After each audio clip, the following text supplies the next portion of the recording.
Ubufaransa bwasoje iperereza kuri Agathe Kanziga bumwita inzirakarengane y'ibikorwa by'iterabwoba. Yaricaga agakiza mu Rwanda rwa Habyarimana. Ibya Agathe Kanziga umugore warushije ingufu perezida. Ngewe nyita Seven Maestro. Channel you need the updates TV n'ubundi nk'ibisanzwe. Ntugende udakoze subscribe kugira ngo tuzaye dukomezanya n'ubundi nk'ibisanzwe. Ngiye icyo ngiye kugarukaho n'ubundi nta kindi. Ni imitwe ibiri y'inkuru n'ubundi tugiye kubagarukiraho ku bintu byagiye biranga umugore Agathe Kanziga kugeza ubwo urukiko rwongeye kugaragaza yuko ngo yabaye inzirakarengane y'ibikorwa by'iterabwoba. Ubutabera bw'Ubufaransa bwahagaritse iperereza bwakoraga kuri Agathe Kanziga, umugore we wahoze ari perezida w'u Rwanda Juvenal Habyarimana, ku ruhare rwe muri jenoside yakorewe Abatutsi. Itsinda ryakoraga iperereza ku byashinjwa birimo n'ibyibasiye ikiremwa muntu mu ishami ry'urukiko rw'akarere k'Ipari mu Bufaransa ryafashe umwanzuro wo gufunga dosiye y'iperereza kuri uyu mugore. Ni umwanzuro wafashwe ku wa gatanu w'icyumweru gishize. Uyu mwanzuro ushobora kuzavamo ko mu mezi make ari imbere bizatangazwa ko iperereza kuri Kanziga ryafunzwe burundu. Gusa urwego rushinzwe kurwanya ibyaha by'iterabwoba mu bushinjacyaha bw'Ubufaransa PNAT cyangwa Parquet National Antiterroriste muri Nzeri umwaka ushize rwari rwasabye urukiko rw'ubujurire rw'Ipari kuburanisha Kanziga ku byaha by'umugambi wo gukora jenoside. Ku wa gatatu w'iki cyumweru nibwo biteganyijwe ko hazigwa kuri icyo kibazo, ariko bikorwe mu muhezo. Ku wa gatanu bumwe mu busabe bwari bwatanzwe na PNAT bwateshejwe agaciro, aho abakora iperereza bavuze ko nta bimenyetso bigaragaza umugambi wa jenoside cyangwa bigaragaza ko Kanziga yaba yaremeye ibyo gukora jenoside. Abacamanza bigaga kuri iyi dosiye bavuze ko mu gihe ibyo bihuha byakomeza gusakara bitakoreshwa nta kimenyetso. Bongeraho ko ubuhamya bwagiye butangwa bugaragara ukwivuguruza n'ibinyoma. Muri Nzeri abacamanza bari bumvishe Kanziga hamwe n'abatanga buhamya, ariko banga kugira undi mwanzuro bafata, bitwaje ko igihe gisabwa kugira ngo bagire icyo bakora kuri dosiye cyamaze kurenga. Ku bakora iperereza ngo Kanziga nta kimenyetso kigaragaza ko ari umuntu wagize uruhare muri jenoside, ahubwo ngo ni umuntu wagizweho ingaruka n'ibitero by'iterabwoba, kandi ko bigoye kugira ngo isano iri hagati y'ubwicanyi bwakozwe ku munsi wa mbere na bamwe mu bari abarinzi ba perezida Habyarimana n'itegeko bivuga ko ubwe yatanze ryo kubukora. Ubuhamya butandukanye bw'abari baturanye na Kanziga bavuga ko Kanziga nyuma y'ihanurwa ry'indege ya Habyarimana, Kanziga ubwe yatanze itegeko ku bari abarinzi b'umugabo we mu rugo byo kwica abatutsi bari hafi aho.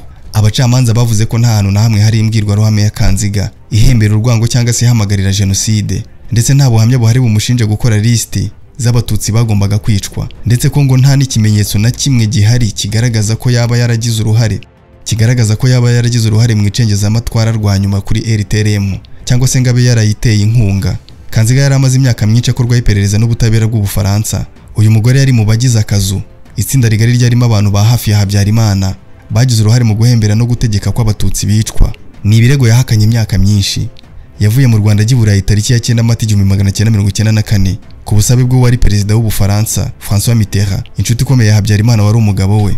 Kuva yagera mu Bufaransa, u Rwanda rwasabye inshuro zitabarika ko yoherezwa mu Rwanda kugira ngo aburanishwe kuri jenoside cyangwa se ubutabera bw'Ubufaransa bukaba bwamuburanisha aho ari, ariko ntabwo byigeze bikorwa. Mu 2008 imiryango irengera inyungu z'abarokotse jenoside yakorewe Abatutsi yatanze ikirego isaba ko akorwaho iperereza ku ruhare ashinjwa muri jenoside no ku byaha byibasiye inyoko muntu. Muri Gashyantare 2022 abacamanza bakora iperereza batangaje ko iyo dosiye ifunzwe. Gusa muri Kanama 2022 urukiko n'ubundi ruri mu Bufaransa Parquet National Antiterroriste yasabye ko ryongera gukorwa kubera uburemere bw'ibyaha ashinjwa. Yaricaga agakiza mu Rwanda rwa Habyarimana. Agathe Kanziga Habyarimana wabaye n'ubundi umugore wa Juvenal Habyarimana wahoze ari perezida w'igihugu cy'u Rwanda, ni umwe mu bari ku ruhembe rw'abagize akazu karimo abacurabwenge ba jenoside yakorewe Abatutsi mu 1994, aho kuri ubu mu Bufaransa mu buryo butemewe n'amategeko, nk'uko biherutse gutangazwa n'umuyobozi mukuru w'ishami rishinzwe gukurikira ibyaha by'iterabwoba muri icyo gihugu, Jean-François Ricard. Akazu kari kagizwe na Habyarimana na baramube ndetse na Agathe Kanziga, kakaba ariko kagenzuraga igihugu haba mu by'ubukungu, ibya gisirikare, itangazamakuru n'izindi nzego zikomeye. Agathe Kanziga waje kongerwa izina rya Habyarimana nyuma yo gushakana na Juvenal Habyarimana wayoboye u Rwanda hagati y'1973 n'1994. Yavukiye igiciye mu yahoze ari perefegitura ya Gisenyi ku itariki ya 1 Ugushyingo 1942. Yavukiye mu muryango uhagaze neza mu by'ubukungu kuko se Gervais Magera yari afite inka n'imirima byinshi, akanakora ubushabitsi bw'imyenda yivanye mu mahanga. Kanziga yize amashuri abanza Rambura, mu gihe yisumbuye yakomereje i Butare mu ishuri rya Notre Dame de la Providence Karubanda, nubwo amakuru avuga ko ayo mashuri atayarangije. Ibyo kutarangiza amashuri ko bigaragaza ko mu gitabo cya Andrew Wallace yise Step in the Blood, Akazu and the Architecture of the Rwandan Genocide Against the Tutsi, aho yibanda cyane ku buzima bwite bw'ibyaha byakozwe n'abo mu muryango w'abari bagize akazu. Kanziga bivugwa ko atabashije gusoza amashuri ye yisumbuye kuko akeremo mu 1962 amaze kugira imyaka 20 ari nabwo yahuye na Juvenal Habyarimana we wari ufite imyaka 25 akagira ipeti rya Suliyetena mu gisirikare cy'u Rwanda bagakundana 1963 bakabana. Abo bombi babyaranye abana 8. Ibikorwa by'umugabo we yabikurikiraniraga hafi. Agatha Kanziga yigiriraga icyizere cyinshi bitewe nuko yavukiye akanakurira mu muryango wishoboye. Ariko gukomera ko no kugira imbaraga nyinshi byarushijeho kugenda byiyongera uko umugabo we yarushagaho kugenda azamuka mu mapeti ya gisirikare kugeza yiritse ku butegetsi wari perezida mu 1973. Umugabo wamaze kuba perezida byabereye igihe cyiza Kanziga cyo kugaragaza isura ye ya nyayo. Umuryango watangira kuwushyira mu nzego zikomeye mu gihugu ari nabyo byaje kubyara akazu. Imbaraga ze zakomeje kwiyongera binyujije muri uko gukuza bo mu muryango we, na cyane ko bari bafite umuryango wagutse ugereranyije n'uwa Habyarimana. Agatha Kanziga kandi yatangiye gushaka uburyo ahuza umuryango wa Habyarimana n'uwe bwite, maze muri umuna w'umugabo we Bararenga Serafe wari umuganga uzobereye ibyo kubaga akanaba umwarimu mu ishami ry'ubuvuzi muri Kaminuza Nkuru y'u Rwanda i Butare, amufasha gushaka muri umuna wa Kanziga witwaga Catherine Mukamusoni kugira ngo Kanziga akomeze kwizera ko ari we ugenzura ibintu byose. Kanziga yashakaga guhora hafi ya Habyarimana kugira ngo hatagira amakuru namwe amucika, ndetse kugeza muri iki gihe umugabo wamaze kuba umukuru w'igihugu. Nyuma yo kuba perezida kwa Habyarimana, Major Theoneste Lizinde yagize ushinzwe ibiro by'iperereza atangira kujya avana Kanziga ku rutonde rw'abari buherekeza umukuru w'igihugu mu ngendo yakoraga. Ntibyamugwaga neza kuko byarangiye yisanze muri gereza ashinjwa gushaka gukora kudeta mu 1981. Ibidasanzwe kuri Agatha Habyarimana isubye mu mubano w'u Rwanda n'Ubufaransa. Iyi ni inkuru yasohotse yiswe umusazi gatanya n'umugabo.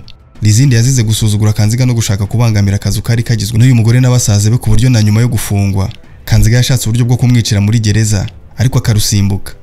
Ibyo gushaka kumwicira muri gereza biboneka mu ibaruwa Lieutenant Colonel Uwihoreye Charles yandikiye imiryango irengera uburenganzira bwa muntu mu Rwanda yo kuwa 27 Ukwakira 1992, aho muri yo yagaragajemo ko Kanziga n'abasaza be bashatse kwica Lizinde na bagenzi be bashinjwaga gushaka guhirika ubutegetsi bwa Habyarimana.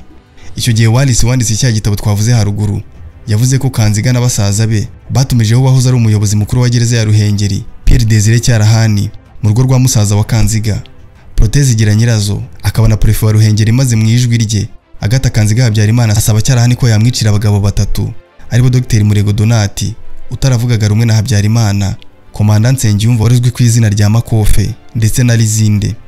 Kutubahiriza ibyasabwe nawe byamuviriyemo gufungwa no gukatirwa urwo gupfa, nyuma rwaje kuvundwamo igifungo cya burundu nkuko biri mu ibaruwa ya Colonel Uwihoreye.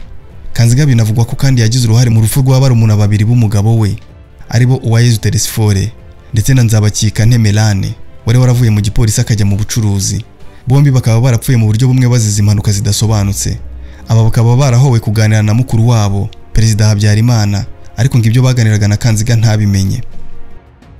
Undi muntu Kanziga avugwaho kugira uruhare mu rupfu rwe ni Diana Fossey, wamenyekanye cyane mu bikorwa yakoreraga mu Kinigi byo kwita ku ngagi, ariko akaza kwicwa ku bufatanye bwa Kanziga na musaza we Proteze Giranyirazo kubera ko ngo yabangamiraga Prote mu bikorwa bye byo gushimuta ingagi akazigurisha mu mahanga.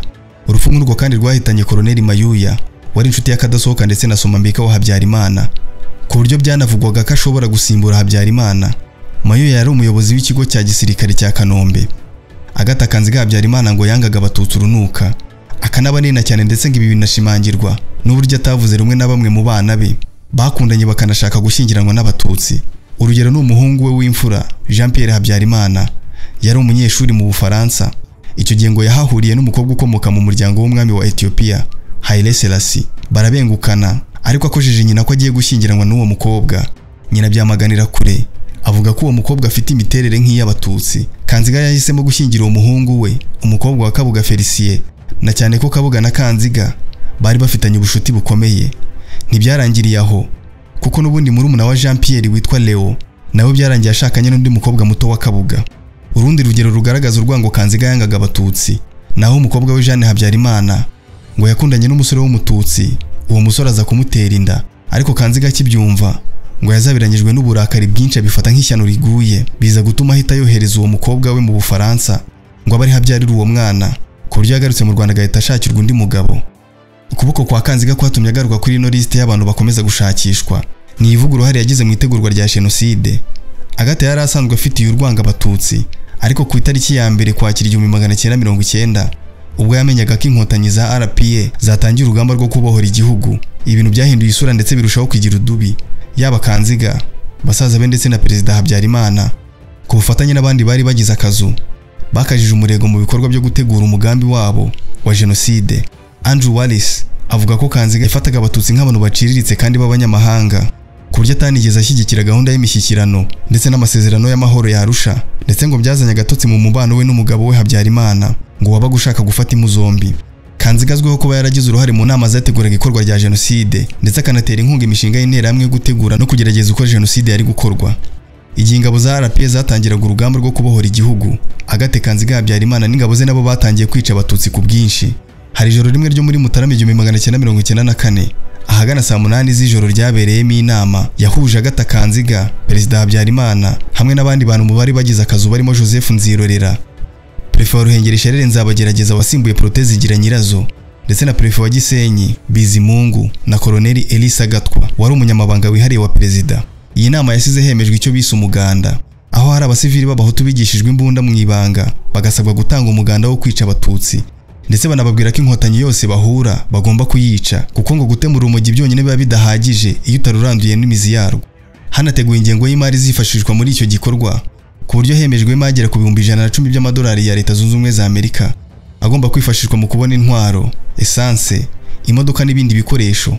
Si ibyo gusa kuko hari n'ahandi Kanziga yatanze inkunga ya miliyoni 5 z'amafaranga y'u Rwanda yagombaga kwifashishwa mu kugura imyenda y'interahamwe. Kanziga yitabiriye izindi nama zigamije gutegura jenoside yakorewe abatutsi, harimo iyo yayoboye yabereye mu rugo kwa Pascal Simbikangwa i Remera muri Mutarama 1991, yabereye mu rugo kwa Koloneli Sagatwa ari nayo Kabuga Felicien yasabiwe gutangamo inkunga ye, ndetse n'iyindi nama yayoboye na Kanziga mu 1993 mu rugo rwa Werari Sibanzi i Gisenyi. Kuwa 27 Gashyantare 1994 nabwo Agathe Kanziga yitabiriye inama yari igamije gukusanya amafaranga yo gufasha interahamwe. Iyo nama ikaba yarabereye muri hoteli y'umugabo we yari ku Irebero yitwaga Hoteli Irebero Lorizo. Iyi nama yaganye ku musozo ku ikubitiro habonetse miliyoni 3. Hanavugwa ko kandi Kanziga yayoboraga igihugu rwihishwa. Kanziga n'ikipe ikomeye nabo umuryango we yari amaze kubaka bageze ku rugero batagishaka kuvugirwamo na Perezida Habyarimana, ndetse bakajya banamukumira mu bikorwa byabo nk'uko babikoze ubwo Habyarimana ajyaga kuri ya hoteli yo ku Irebero, ariko akangirwa n'abacunga umutekano kwinjirwa biherewe itegeko na Kanziga wari mu nama na basaza be.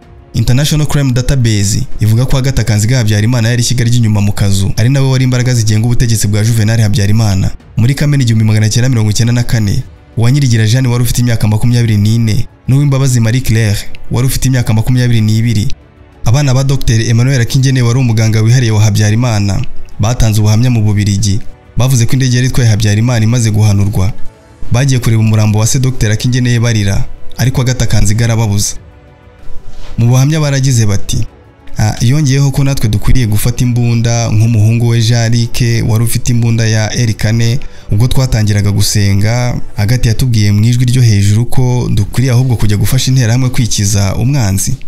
Muri ako kanya ababikira bashiki ba Perezida bari bahageze na Musenyeri wa Kigali. Twumvisha umubikira Goderive mushiki wa Habyarimana wari mu gikoni avuga ko abatutsi bose bagomba gupfa. Nyuma y'iminsi 2 jenoside itangiye, Ubufaransa bwahise buhungisha Agathe Kanziga n'umuryango we, burizwa indege bajyanwa mu Bufaransa.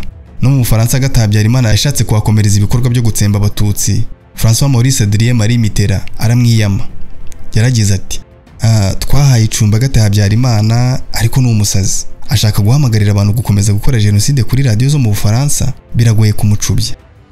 Twabwira ko kugeza ubwo wahoze ari umugore wa Perezida Juvenal Habyarimana abaye mu Bufaransa mu buryo butari bwemerwa n'amategeko, kugeza igihe rwa rukiko rwa Plate ruzamugirira umwere bikemezwa neza 100% yuko nta cyaha bumubaraho. Ngi twari kumwe na Seven Maestro, ndetse muraza gukomezanya na Savime mu bindi biganiro. Muchas gracias.